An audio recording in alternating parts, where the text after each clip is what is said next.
Okay, good morning. So we are doing today of Ham and Bays, and we are up to, maybe we'll finish the parak, see how long we go.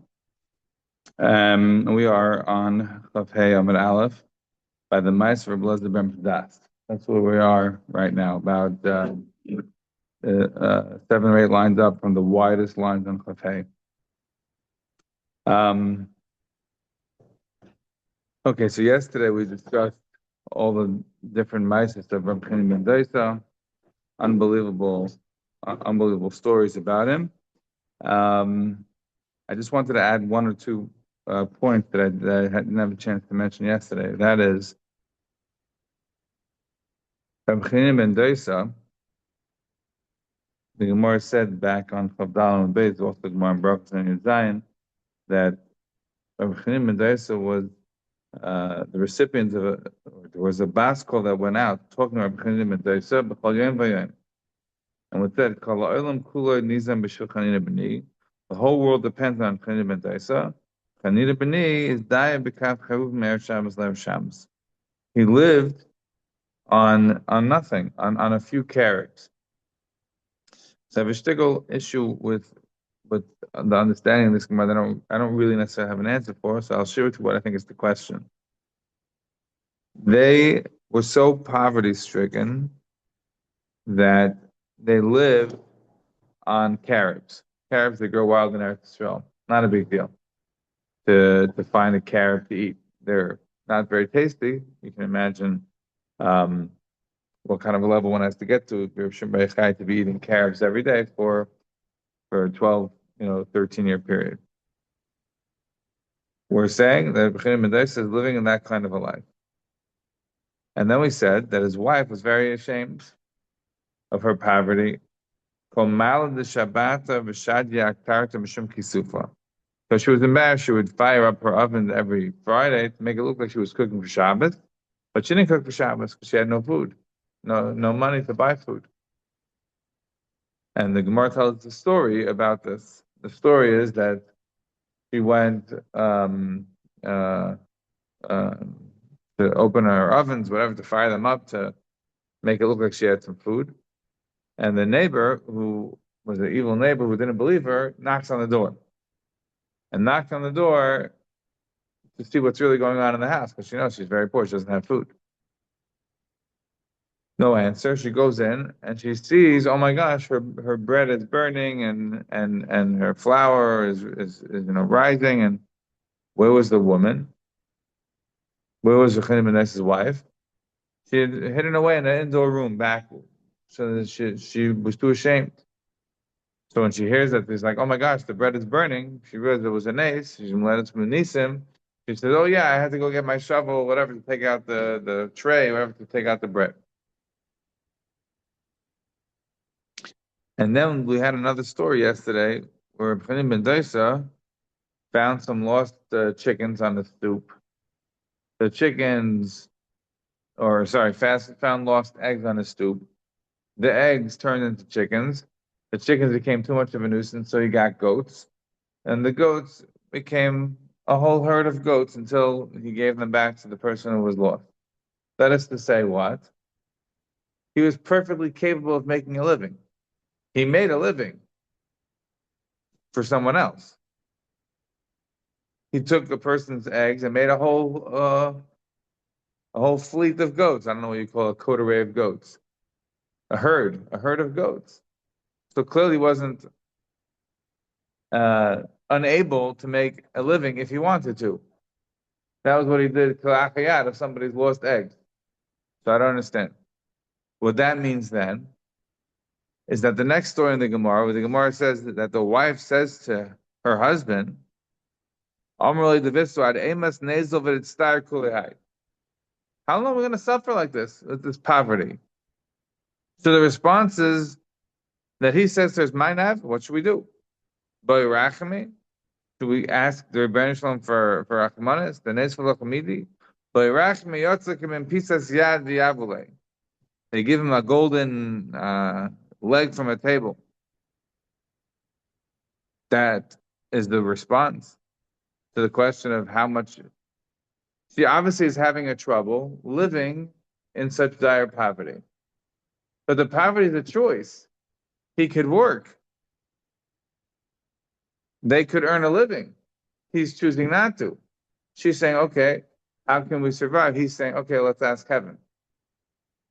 That is to say, the only time he's working b'derech hateva to make a living is for somebody else who lost the mitzvah, but not for himself. For himself, he's daya b'charuvin. So it sounds like in this Gemara, what we're seeing is a bit of an undercurrent of a conversation between him and his wife as to the nature of their existence in terms of living on such a poor level, where he's not willing to engage himself for a mitzvah, for Hashem's Haveda, for yes, but not for himself. And she's not necessarily as comfortable with the decision, and hence she can be embarrassed. Because if it was her decision, how would she be embarrassed? The Elamai says it's not necessarily such a shared or joint decision, hence she feels shame. And hence she could say to him, how much more do we have to do this for? So I think what I'm trying to bring out is that it's a little bit of a lishitase from Chinim and Desa, that he was perfectly content in this way, and the family, in a sense, had to follow suit. And it wasn't necessarily the easiest thing. But when it was brought down to his wife's attention that the only way they're going to have a good living is through miracles, what did she say? She said, no, I don't want to give it back. But what you don't find here is that she says that you have to go to work. Take care of your own eggs. Make your own herd of make your own flock of chickens, your own herd of goats. I don't know what that necessarily means in terms of the practices. Then, as I said, most of the times you go throughout Shas, you can find the rabbis who worked. But here, Rav Mendoza was clearly unwilling to engage in B'derech HaTeva type of a way to make himself wealthier, to be able to support his family. That, I think, is very clear from this Gemara, and that seems to have been a bit of a source of tension or a conversation between them, which I wanted to bring out that I didn't do yesterday. One thing to point out is, again, Rashi notes that about Rav Mendoza, that this idea of Ma'ase Nisim, if you look at Rashi, Snipin Hayu, Rashi talks about the Neser of Rav Mendoza, the house that he built, by saying, oh, the beams should get wider. So the Ma'ase Nes Nidvikula and Chatiches Taanit, right? It was done by a Nes that he managed to make the beams wider. And look at Rashi a few lines above that, where Rashi says that the Nair, when the daughter said, oops, I tried to light the vinegar, oops, and it didn't light. So he says, what's the difference? Vinegar, oil, it all lights the same. There's no nafkamina. Hashem is making a nace to have oil light, they'll make a nace to have vinegar light. And the light lasted a whole night, all the way through the next, all the way through, the whole night, all the way through Motzei Shabbos. And they look at the lashon of the Gemara was until they took light from it for Havdalah. So I could have just read that simply until they used it for Havdalah. Not what Rashi says. What do they do? Hidlik mimenu ner acher lehanasbeh. They took a ner from the ner sheshavas that was of vinegar, and they lit another candle with it, and they used that ner for Havdalah. Why? What does Rashi? Not that's more impressive. But what does Rashi say? Why did they not use the light that it was lit? Why did they have to go get another light? Because it was a Ma'ase Nisim. The light of the vinegar was a ner shel Ma'ase Nisim. Kiba ki'echet ha'avid Rabbi Yehuda b'chal d'havismida. They put that light out, the candle they put out from the vinegar. They didn't want to use that for Havdalah. Why? Because that was the Ma'ase Nisim. Again, if that's the case, that Rav Mendoza doesn't want to use the light that was lit for Shabbos on vinegar, because that's the Ma'ase Nes. I mean, in fact, they're using it for light for Shabbos, put that on the side. They don't use it for Motzei Shabbos for Havdalah candle. So again, that goes back and begs the question of, what's the conversation about asking heaven for help and taking a golden leg? Isn't that also Ma'ase Nisim? In other words, Ma'aser Nisim isn't merely a sale of things, right? What we said before of the Rashi on Chav Dalin Beis, we said Amlu Ma'aser Nisim, Ubemad the Efshar Lisrachik Ma'aser Nisim Yeshet Tevenach. The best thing to do is to avoid Ma'aser Nisim. That means in business. That means having Hana, whatever Ma'aser Nisim you can avoid, the better is to avoid. So again, I'm a little bit lacking understanding. If the goal is to be able to survive, not to become rich, to survive, but you want to avoid Mycenisim in some aspects of your life, then why are you saying only that you're willing to take Mycenisim to be able to have a parnasa? Again, do a menial job, be a wood chopper. That's why I'm not having 100% of understanding of what the back and forth of Bechini Mendes and his wife, his daughter, what exactly is their relationship to work on themselves, to work for to take Nisim. It's clearly in my head, perhaps what it was that he knew that he could take the golden leg. That there was never going to be a doubt about the golden leg, that his wife wouldn't want it. But he wanted her to sort of live through it. He wanted her to see the shalshalas of it. She's not happy with the decision. Okay, he's not going to go to work for whatever the reasons are. So instead, he'll bring down an ace and have her say, "I don't want this because I see that we're going to be missing something." And she needs to learn that. So he himself would never have wanted to use it. But in order to be able to get her to that place, he had to let it play itself through. That is often something that's required of parenting, etc., where you know the results, you know it ahead of time, but your kid doesn't know it. Okay, let him work itself out. It has to work out in time. Even if you're outside of time, you already know the answer. He knew the answer. He knew she would eventually not want it, but he had to let it go through. So it's not a havamim that, he's richuk from Ma'aser Nisim, they don't want to use the nair. How could he be willing to use the table? No, he was never going to use it. He's never going to use it. The last thing I'll say to you that bothers me about this Gemara is that Chanim and Daisa is literally the one who sustains the whole world. The whole world is Nizam B'Shulchanina B'ni. I don't understand. Now that he gets a little bit of schar, they use the golden leg to have a parnasa. Now his table is like deformed. Everyone else has a perfect table and he's not. He's like a Yachad Shebedayrai. I think more Brachas Lamadal. He's like Ke'evilif Ne'amakim. He's unbelievable. So like you get one nice thing and then that's it. Then you get the deformed table, but it wasn't like the other tzaddikim were on your level. You're the Yachad Shebedayrai. So now maybe you come on their level, but not that now you're on less. We'll see a repeat of that issue again today, which is if you're already amazing beyond everyone else, and now you have a little bit of a yerida, so now you're like everyone else. Why should you be less? You have to basically make the kind of an argument that Kodesh Baruch Hu is going to be, in a sense, much more medayik, right? He's medakdikim with the tzaddikim kichut asayra. So maybe that's what you have to say, is that like by him doing something that makes him more equal to everybody else, that's actually a much bigger flaw. Maybe. All right, so that was sort of a couple of open-ended items that I wanted to hit on from yesterday. And now we are on Chav Hey Amud Aleph, about 7 or 8 lines from the wide lines. Up from Lezer ben Pedach. Rashi here, again, it's one of these, to me, it's for sure a ride, not that this is not regular Rashi. He gives us a whole history lesson of who Lezer ben Pedach was. Lezer ben Pedach was the Mar, the Arad Yisrael, right? He was the rabbi of the land of Israel. That's what they called him. He was also the Ramalan looking for Reish Lakish. The Gemara in Bava Metzia Peidal. When Reish Lakish passed away, Lezer ben Pedach is the one who came in to try to rehabilitate Rabbi Yochanan and make him feel good. But the Gemara says that Rabbi Lezer ben Pedach will give him 24 rayas. And Rabbi Yochanan was very angry. He says, when Reish Lakish was alive, he gave me questions, and then we had to figure it out. You give me rayas. You don't think I know I say smart. I don't need your rayas. Yeah. So he was also very, very poor. We had the Gemara in Brachas Hayim Beis. I think Gemara told us over there that the poverty of Lezer ben Pedach, he was sick, went to visit him, and he said he was crying. And he said, "Why are you crying?" He said, "Because you're not such a big time like you wanted to be. And maybe you're not rich."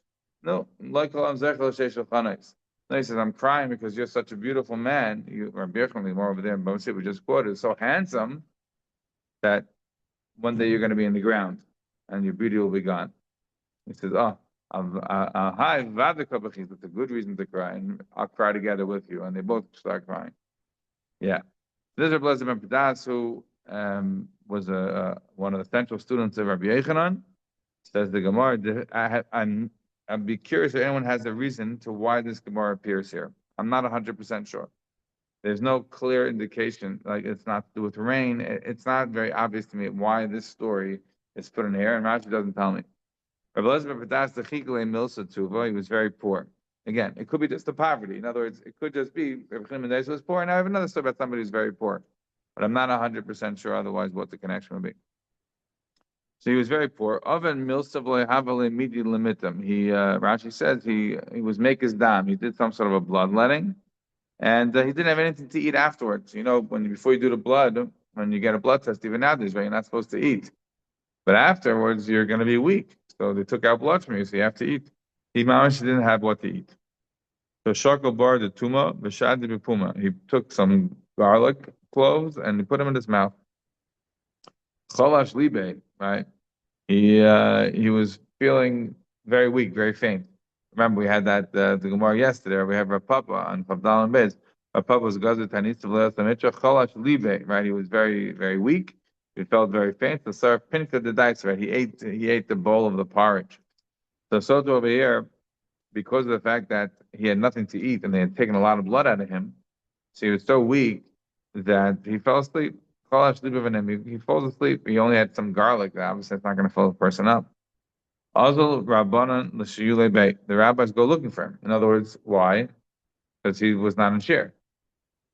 So they're wondering what happened. He's always in shir. He's the Mardar of Israel. He's unbelievable, right? He's always there. He's not here. We have to go check him out, see what's going on. So they go to his house to go figure out where he is. They see he's sleeping and he's like crying and laughing. Right? And he has some sort of a light shining down from his face.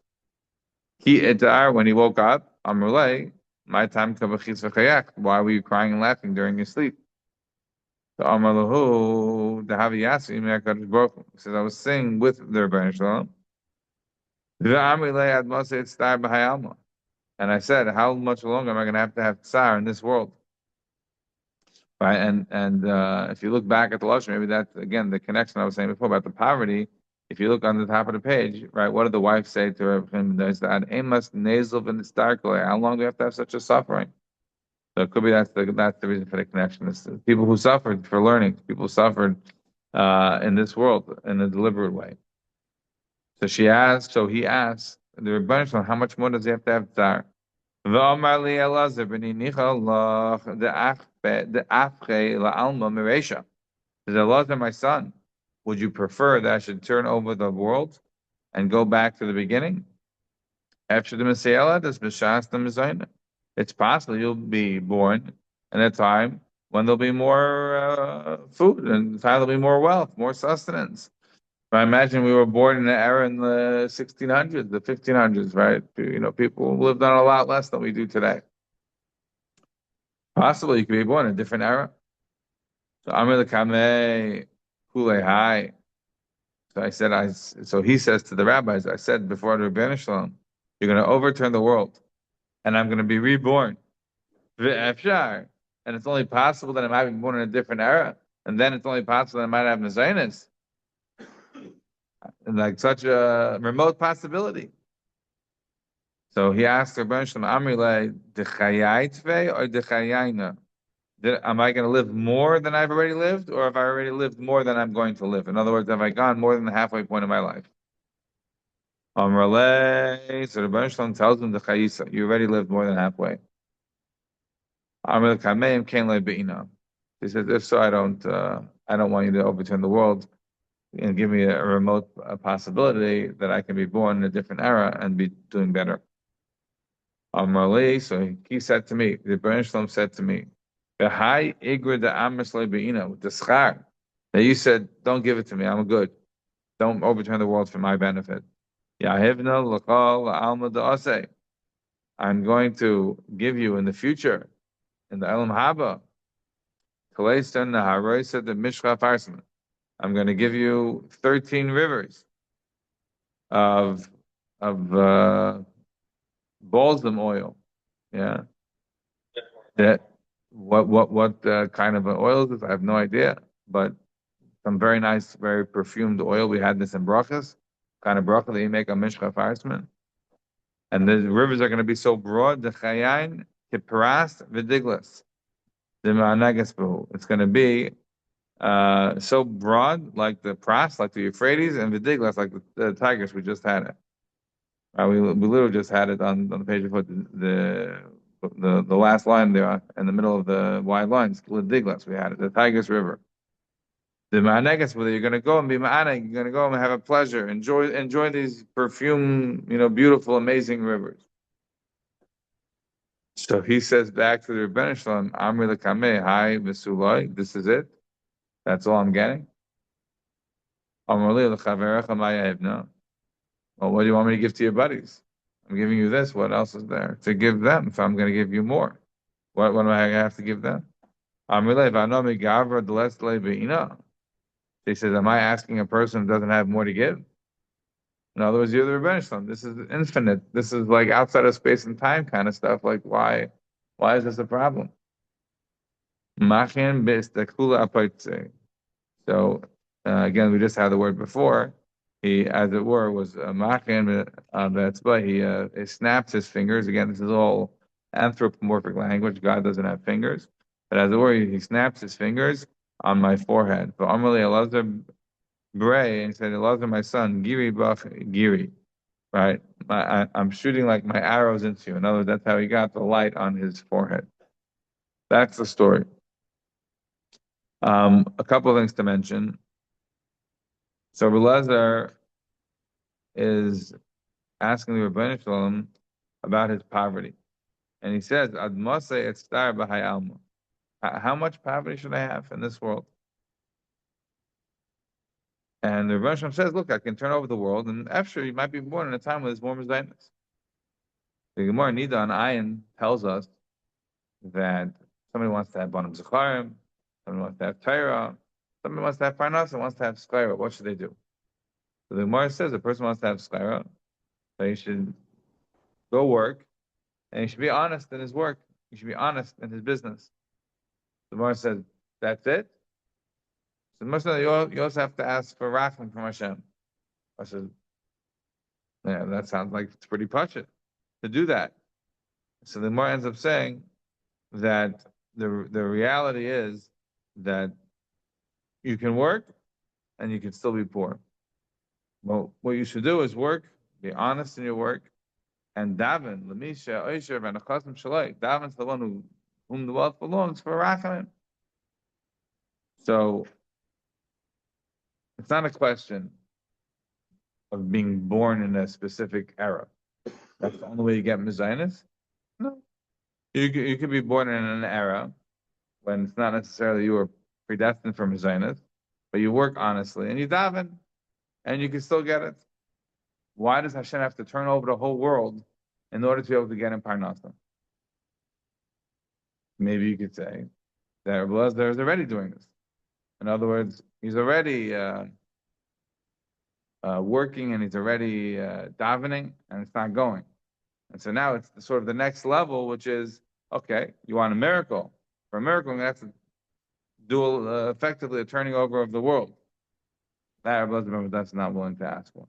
To ask for rachamim within the Derech HaTeva, that whatever parnasa he has, that it should be successful, maybe that he was already Yitzhak. Otherwise, I don't really understand the Gemara Nida, because that's presumably the first place to go. You don't first ask for some major nace. You first, again, try to do things in the harchaka from the nisan that we're supposed to do. Means that you do first b'derech hateva, you daven, and all that b'derech hateva, Hashem can make it work. If that doesn't work, then you go to Ma'aser Nisim. Maybe. The other thing, again, like I mentioned about the story of Rabbi Mendaisa, that bothers me in this Gemara is the same, which is Rabbi Elazar ben Padas is the Marad Arad Yisrael. He's already unbelievable tzaddik, Talmid Chacham, etc. What is the story telling us? That in Olam Haba, he's being guaranteed 13 special balsam oil rivers. as wide as the Tigris and Euphrates. Why is he being awarded that? For his work in this world until now? That he became the Mar, the Arad Yisrael, the major Talmud Rabbi Yochanan? No. The reason he's being awarded these 13 rivers is because of the fact that he didn't ask Hashem to go make a miracle and turn over the world just for him. He didn't ask for that. That's what the Gemara says. If you look at the Gemara says, the lashon of the Gemara is Bahai Igra. The Amr Slavina with the schar of you saying, I don't need this. Yahivna l'chala alma da'asei tleisa na'aros the mishchav hasim. I'm going to give you these 13 rivers. He said, Vesulai. So he says, Hashem, back to him, what should I give to your friends? What should you give to my friends? I'm not getting the 13 rivers as a schar for the work I did in this world. I'm getting the schar for what I said in a dream. But that's not something to be laughed at. Shlem HaMelech. In Malachim, we learn out that he was during a dream. Hashem said to him, would you like to be, wealthy? Would you like to have a big arm? Like, what do you want? He says, I want wisdom to be able to judge the people appropriately. He says, oh, because you're so smart, yeah. Because you want just wisdom, you're not looking for Aisha and this. I'll give you everything. Fantastic. So, yes, people can ask for things in dreams and it goes far. I'm willing to accept it. But if you get such enormous and inappropriate schar for saying the right thing in a dream where you're not conscious and you're really, awake. So how much more you should get for your actual life when you're living and you have to deal with real issues. So if I'm Rabbi Lazar, I'm totally justified to ask the question. I understand this is the amazing schar that I'm getting for literally doing the right thing in a dream. Great. V'suloi. What about my whole life? So what's Hashem's response? Well, I know what I'm going to do for your friends. What do you mean I'm going to do for my friends? Don't give me such an amazing schar for asking the right thing in a dream.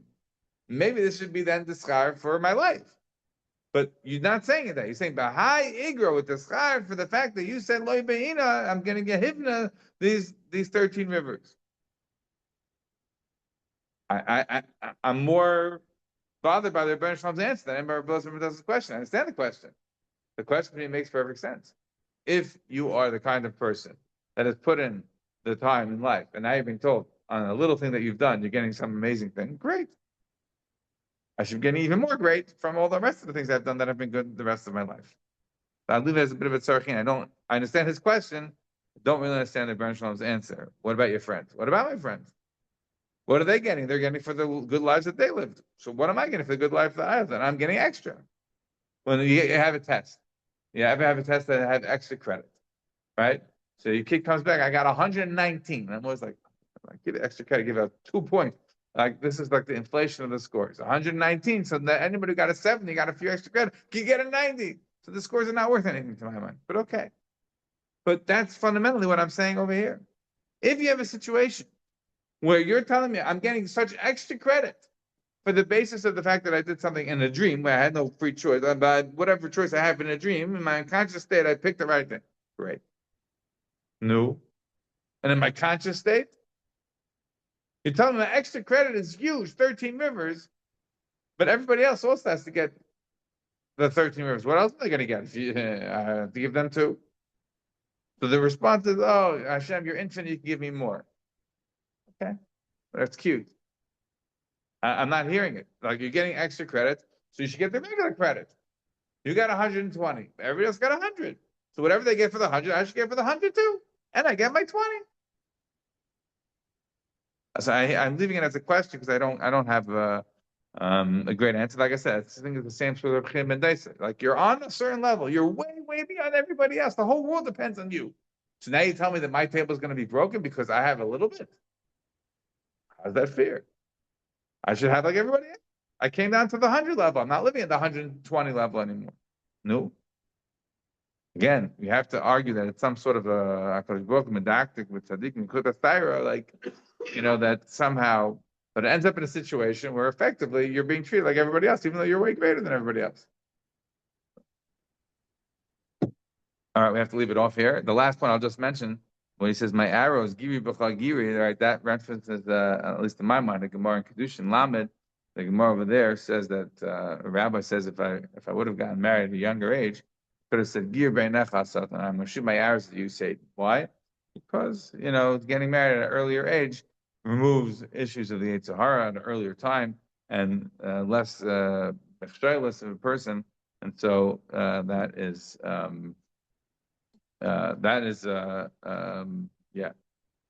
That is another stimulus situation when we use that word. Okay, Zot the Gemara. Rav Chama bar Chanina gozer ta'anisa v'loyasim mitr. Rav Chama bar Chanina was gozer ta'anis for the rain, and it didn't come. Amar lei. So the people said to him, Rabbi Shimon Levi gozer ta'anisa v'loyasim mitr. Rabbi Shimon Levi was gozer ta'anis, and the rain did come. Like he's like responding to them now. He says Amar Lahu ha'ana ha'bar levoy. I mean, like, what do you want? He's Rabbi Shimon Levi, and I'm not me. I'm a good guy. I'm a great guy. But he's a Shimon Levi. He goes up to heaven, he steals the Malach HaMavos' sword, jumps into heaven. Like, we're talking about different league. So what do you ask me a question like this? I want to point out, though, that it's interesting. Remember before in the Gemara, at the beginning of Taanit on Gimel and Aleph, the Gemara told us that when we talked about the Ben Beseira, right? Tehei Rabbi Yeshua Ben Beseira. Zim Nikar LeBishmei, Zim Nikar LeBishmei the Abba. Why was it they call him Ben Beseira? Some call him by his name Yeshua Ben Beseira. It depends if they had smicha or not. If he had smicha, they call him Rabbi Yeshua Ben Beseira. But if not, they call him just Ben Beseira. And then you can get confused. Who Ben Beseira? Yeshua Ben Beseira? Other, yeah. So we pointed out at the time, the Gemara in Sanhedrin Mem Beis about Ben Zakkai. Is there a person named Ben Zakkai? Maybe so, but when you're referring to Rabbi Yochanan Ben Zakkai, you must be talking about when he was very young. How that fits with Rabbi Yochanan Ben Zakkai only started learning at 40, I don't really know. It's beside the point. But if we're referring to Ben Zakkai, not Rabbi Yochanan Ben Zakkai, it must be that we're referring to before he became great. So there are two times in Shas where we have Rabbi Shimon Levi referred to as Bar Levi. This is the third time. The other two places, it's Eliyahu Hanavi. I'm sorry, it's Mashiach, and it's Hashem Reichai, right? The Gemara I just mentioned in Tubas Ayin Zayin. The Gemara over there says that Shimon Levi steals the Malach HaMavos sword. He jumps into heaven. Everyone remembers the story, right? What happened next? Right? Rabbi Shimon Reichai says to him, "Oh, this is how they talk in heaven. You're the Shimon Levi who they say is like unbelievable. Tell me, did you have a rainbow appear in your day?" So he says, "Yeah." It didn't happen, but he wanted to be humble. So he's like, He machnavek. Shimon Chai machnavek. I'm Shimon Levi because he had a rainbow. He didn't, but he wanted to be humble. So but he referred to him as Bar Levoy. The Gemara in Sanhedrin is also unbelievable Gemara there, because over there, Rav Shimon Levi is asking the Mashiach, when are you coming? Today. So then Rav Shimon Levi complains to Eliyahu Hanavi. He says, he didn't come, he lied. He says, no, Hayayin.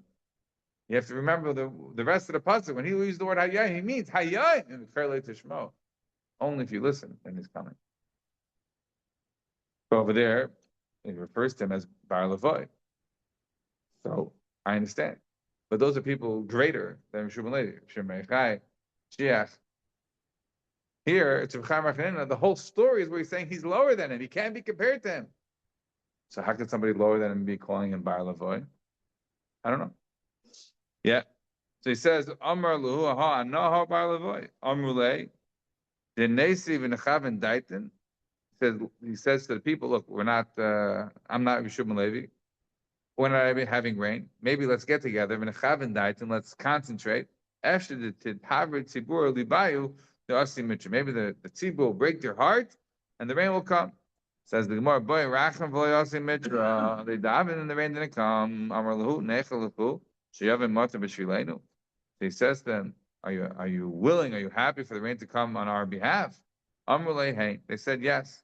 Amar rakia kasi panacha. He says the firmament, the rakia, in their mind, their way they understood the world. Cover the heavens in clouds. Lo yichsi. It didn't cover itself in clouds. Amar kama azim pnei rakia. It's a chutzpah of the rakia that it's not covering itself up in clouds when we asked it to. Ichsi v'asem mitram. So it covered itself up in clouds and the rain came. Again, I'm a little bit not understanding this Gemara. You didn't notice in the Gemara. The Gemara says it was because of Taanit, the rain didn't come. They ask him, "Hey, aren't you like like the level of Shimon Levi? He was because of Taanit, the rain came." He says, "But I'm not in the level of Shimon Levi. What do you want?" So then he says, let's focus, let's concentrate, let's daven strong. Maybe with the breaking of our hearts, the rain will come." Didn't come. Then he says, is it good in your mind that the rain should come on our behalf? What do you mean, is it good in your mind? Well, that's not what we're doing? What's the difference between what they've done until now and what they're doing now? What's the question? So I think the answer is that until now they were davening. Davening is a normative way to ask for things. You need parnasa, you need refuahs, you need nachas from the kinder, whatever it is. Daven. That's a normative way to ask the Rebbeinu Shalom to something. That's not asking it for out of the ordinary. When the answer was no, so he says to them, listen, are you cool that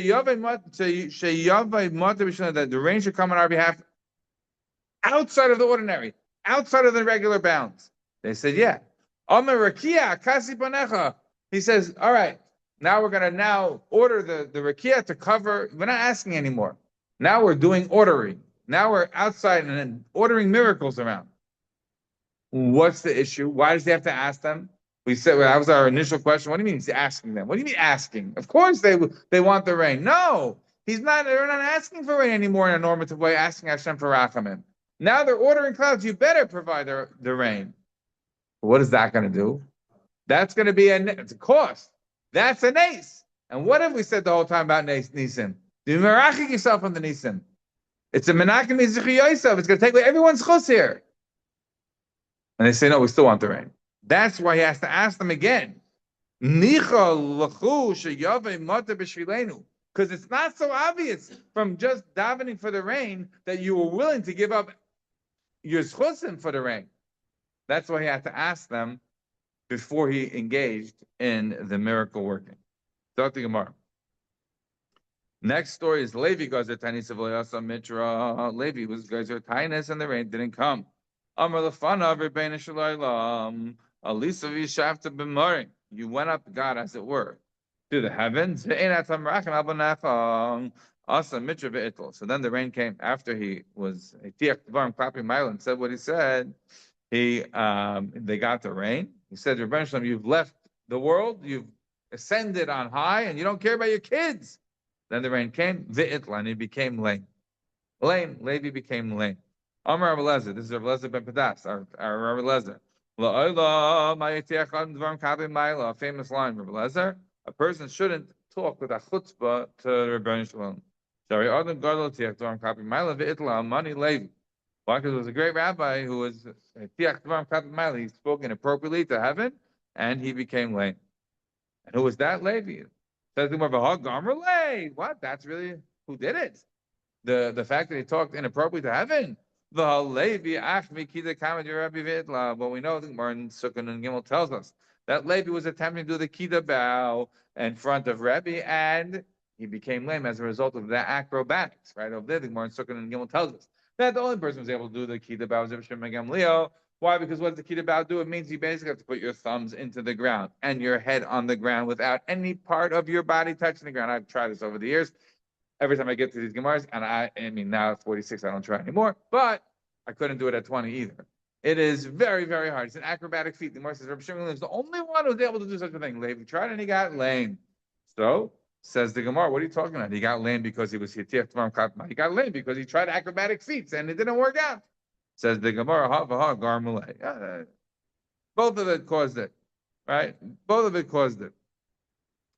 So Rashi tells us, what do you mean, Hava Garmuleh? Rashi says, beautiful Rashi. I love this Rashi. Rashi says, why did Rabbi Lezer, Levi become lame? Because he first was a Tiatzam Kavim Maila, meaning we're giving you a historical ordering of the stories. First, he was saying inappropriate things to heaven, that God, you ascended on high, you don't care about your kids. Not appropriate. Don't talk that way. Fine. But the punishment came about only when he tried the acrobatic feat. When he tried the acrobatic feat, he became lame. That was a punishment for what is so. B'derech Teva, it looks like he got punished for trying acrobatic. B'derech Teva looks like he tried to do acrobatic feat, it didn't work out, so he got hurt. But it was really a punishment for what he had done already before. This is Rashi. Paisvis. As it says, the Ravid says, I'm not really interested in what the substance of what the Ravid says so much as this is one, as the Rebbe Kiva points out to on Shas, one of the very few places in Shas, three I think, where Taisus quotes the Ravid. Very rare, very rare. Quotes the Rambam three times, quotes the Ravid three times. Although you might say, well, which Ravid is it? There were three Ravids. It is most likely, it is the third Ravid, most likely. Yeah. Ravid number three. Right? Ravid number one is known for the Sefer Kabbalah. Ravid number two is known as a big Kabbalist. Rabbi number two is also Kabbalist, but he's known, of course, as a Baal Sagas. Also has many commentaries on the Mishnah and the like. Yeah. Okay. He became an invalid. Yeah. Couldn't walk. He was lame. Yeah. Yeah. All right. Zog the Gemara. Rabbi Chia Bar Lulaini. Oh, I should mention. Yeah, I should mention. I forgot to mention. We had in the Gemara brachas. Right, we just said here, Rabbi Lezer says, a person not supposed to be, spitting out these kind of words to have and talk respectfully to their Rebbeinu Shalom. Even if you're trying to do it for the helping the Jewish people, you got to talk respectfully. So we have a Gemara in brachas. The Gemara in brachas told us, it's over there on Lamed Aleph and based on the bottom and then Lamed Beis on Aleph on the top, that three people were Tiach Dvarim Klapei Maila. You know who they were? Remember? Eliyahu, Chana, and the third was Moshe Rabbeinu. Each one, we're not getting into now, another time, but each one was Tiach Dvarim Klapei Maila. And you know who says the member of these people? Rabbi Lezer. Rabbi Lezer said, Chana Tiach Dvarim Klapei Maila, Eliyahu Tiach Dvarim Klapei Maila, Moshe Rabbeinu Tiach Dvarim Klapei Maila. And it's not for the fact that each one was who they were, would not have been good. They see that for Rabbi Lezer, this Tiach Dvarim Klapei Maila, this is a serious point by him, something that he held by very strongly. That a person came and Tiach Dvarim Klapei Maila. How did that fit with the story where he says Vesulai? I'm only getting 13 rivers, nothing more. Is that Tiach Dvarim Klapei Maila? Clearly not, or maybe not. That's what he's saying in the dream. I don't know. In any event, nothing more.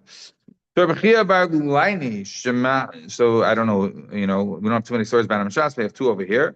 He heard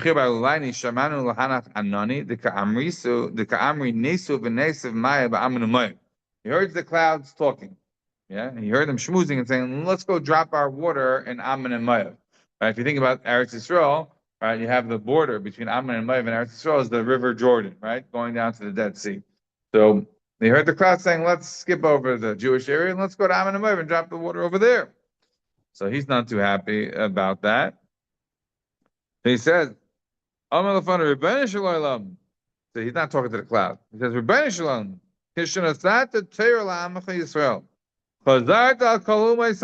right? You asked all the nations of the world. I forget how the song goes exactly. All the nations of the world, something in Torah, whatever. And these ones said, no. Or what does it say in the Torah? And it says, well, you can't kill, you can't murder, right? You can't steal, you can't this. Oh, no, not for me. Only the Jews said they wanted the Torah. But why did Hashem first have to go to all the nations of the world? In the same way, he had to give them Bilam, right? Because it has to be fair. If you're just going to give the Torah to the Jews, you can't say, whoa, we never had the opportunity. All right, I'll give you the opportunity first. Each one said no. The more about his Gimel and Beis talks about it over there. His friend Bracha talks about it. Right, the Yishmaelim said, what does it say in the Torah? Right, it says, don't steal. We live on stealing. Right, the Edom said, what's in the Torah? No kill. We live on killing. I mean, you take away our whole life if we have to live on this terms. Yeah. So after that, after all the nations said no, Hashem goes to the Jews. V'loi kiblua. Right, all the nations said no, and they didn't accept the Torah. And now they came to the Jews and they accepted it. V'akshav, and what are your clouds doing? Ata noiselam mata. Are you giving them rain? We need the rain. Let us have the rain. Let the clouds drop the rain by us. Shadu hacha, shadu yaduf tayo. So the clouds listened, or Hashem told the clouds to listen, and in fact, they dropped the rain on the Jewish area. Yeah, I mean, you can say that about anything. Hashem, why should the guy get this? They all rejected the Torah. Give it to us. All right. Yeah. Another line from him. Minus if tzaddik atoma yifrach eretz b'lavan. This guy's a famous Gemara. All right. What does the mean? The pasuk says that the tzaddikim are going to grow like the tamar, like the palm. All right, or like the erez, like the cedar. Im nemer tamar lama nemer erez. Im nemer erez lama nemer tamar. Why do you have to say both trees? Like it's either a cedar or a palm. Why does it have to be both? Says the Gemara, ilu nemer tamar. If we just said the palm, v'loy nemer erez, and we didn't say the erez, hayisi aimer, I would have said ma tamar. We have to turn the page now to chav he'am beis. Ma tamar en gizay machlef. Av tzaddik chas v'shalom en gizay machlef. That just like the tamar, if you cut it down, it's not going to respring. The shoots are not going to be regrown. Like once it's cut, it's cut. So too, I would say a tzaddik also av tzaddik chas v'shalom en gizay machlef. Right? This is the geza, and certain chasidus they know about it. So the ability to cut something down to the roots and have it reshoot or regroup, whatever it means exactly. Sometimes I think they do it for the health of certain kinds of trees and plants, but the tamar, if you cut it, it's it. So you would say maybe chas v'shalom a tzaddik also en gizeh machlef. Right? As Rashi says, it won't have tchikas hamesim. So it won't have a regeneration, a regrouping. Coming back to himself. So now that's what we talk about a cedar. A cedar does that. A cedar regroups. It sort of, you cut it, then it can regrow. So it'll come back by Tchias HaMesim. Then we go to the other side.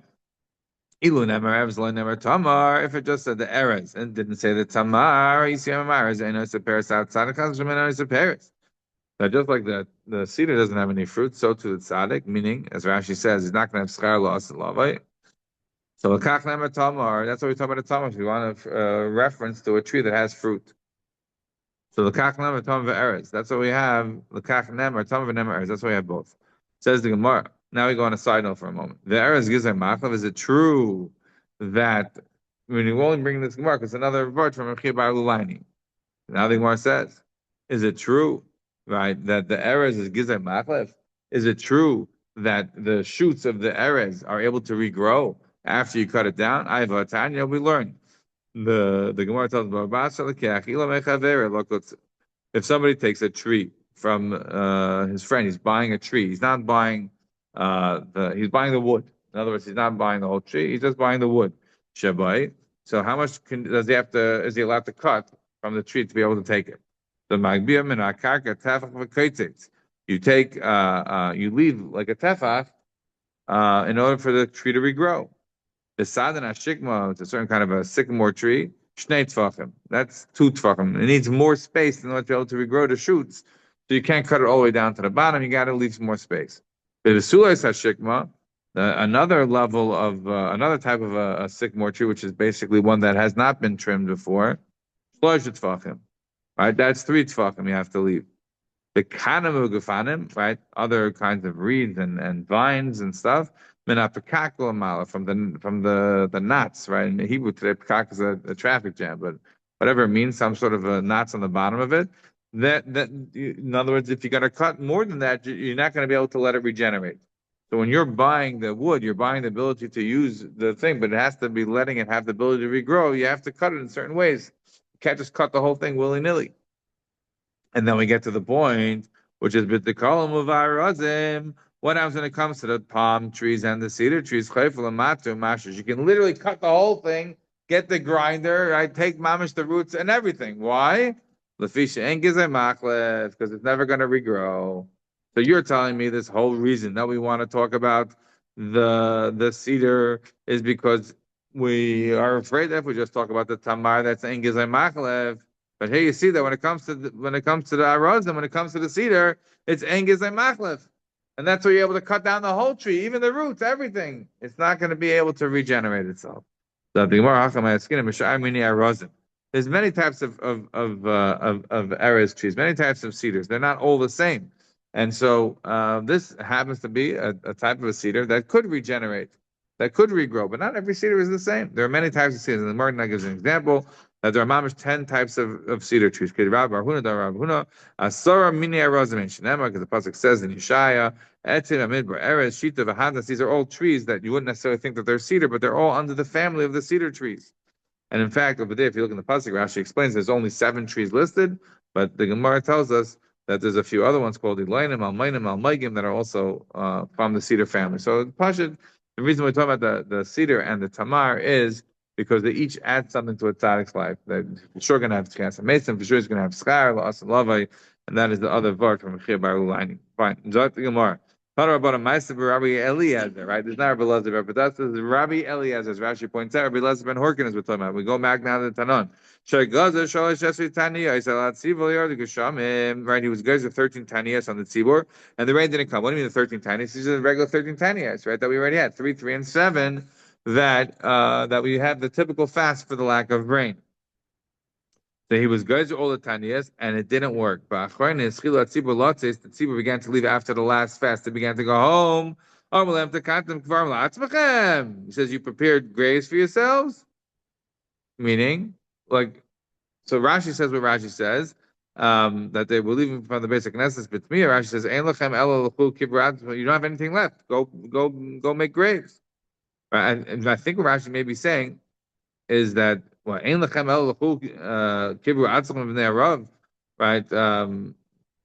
100% sure if this is what Rashi's saying, but I'll tell you my part, which maybe what Rashi's trying to say is the Gemara. The Gemara tells us Rabbi Elazar ben Hurkos doesn't like people who leave.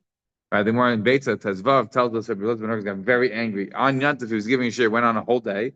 Right? Chatzi lechem, chatzi lashem. Right? A little bit to eat. No, he got angry. Each group that left, he gave nasty names. Each group, mamish, and they were terrified to leave.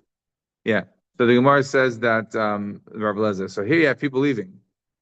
It's not personal in this case. It's not Rabbi Elazar ben Hurkos leaving the shir on Yontif. They're leaving when they haven't gotten the rain yet. We were just going to 13 years, and now where you're going? You're going home for what? You're going to dig your graves because obviously there's no point in going back. We still don't have an answer. So, but when he said that, they got to a place where they started crying. Go kolam b'chia v'yardu sham. Right, which I think the same idea of go kolam b'chia is that we've had now already a few times in the Gemara was cholash daite. Right, remember Rabbi Yehuda ben Tzio was cholash daite on Chavdal and Menach. Rabbi Yehuda, sorry, Rabbi Nachman was cholash daite. And then we had Rav Papa on Chavdal and Beis. They were all cholash daite. One was cholash daite. Then when you have chalisha das, when you're really broke, that's when it's going to rain. So go kolam b'chia got them all to cry. So then the rain starts. Should Meister Blazer, another story of Blazer Sheriff Neateva, rest of Abra Brachas Loinan. He said over the 24 brachas that we learned back on Tezvav, the 6 extra brachas that you add on these fasts, Yor Rabbi Kiva Acharov, and no rain happened, nothing happened. Yor Rabbi Kiva Acharov, Rabbi Kiva got up to Davim, Ravina Makarin, Lon Mechalota, Ravina Makarin, Lman Charachim Olein of Yardu Sham, and Rabbi Kiva had the rain. It happened as soon as he davened, boom, the rain came. Havim Iranani Rabbanon. So the rabbis were singing after him like they were hacking. In the hacking club, they were talking about the fact that, you see, Rabbi Kiva gets answered and his Rebbe Rabbi Elazar ben Hurkos doesn't get answered. Yotza Baska v'amra loim neshezeg adam zel shezeg mavram midaysa v'zeina mavram midaysa. Rabbi Kiva's mavram midaysa Rabbi Elazar was not. I just mentioned Rabbi Elazar, and that story over there was not in a sense mavram midaysa, what that means in his level. But whatever it was, Rabbi Kiva was more willing to overlook things than Rabbi Elazar, and therefore heaven was more willing to look over whatever the sins were of the generation that was preventing the rain to give them the rain. Yeah. So Tana Rabban Amasi Yugisham Yardim Atzibur Paiskin Mitanisim. How much rain would fall for the tzibur to be paisik from the fast that they can stop fasting? Kimole Berach Hamacharish. The Gemara says that when the plow would be bent in, Rashi said whatever the bending of the plow is, that's how much rain has to fall. It depends on the kind of ground. If the ground is super dry, then only a tefach has to go, and then you can already stop the fasting. Right? If the ground is really worked up, then it has to go in 3 tefachim. So Zad the Gemara, Tanya, Mishim ben Elazar,